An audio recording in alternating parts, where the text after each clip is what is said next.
Hello everyone. আজকে তোমাদের সাথে ফ্যাশন রিলেটেড কোনো কন্টেন্ট শেয়ার করব না। আজকে ভাবলাম ভয়েস ওভার দিয়ে একটু অন্য কিছু শেয়ার করা যাক তোমাদের সাথে। আজকাল প্রায় প্রতিদিন সকালে এদের মেলা বসছে, দেখতেই পাচ্ছ।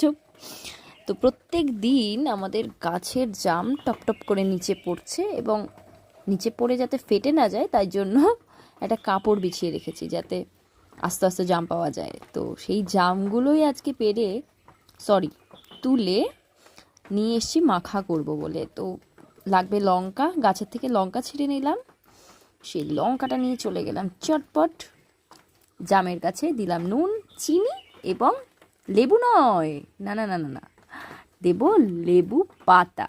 হ্যাঁ, লেবু পাতার যে একটা গন্ধ সেটা অসাধারণ লাগে আমার কাছে। আমি চেষ্টা করি প্রায় বেশিরভাগ মাখাতে লেবু পাতা দেওয়ার। তো সেই পাতা নিয়ে ধুয়ে একটু ছিঁড়ে দিলাম।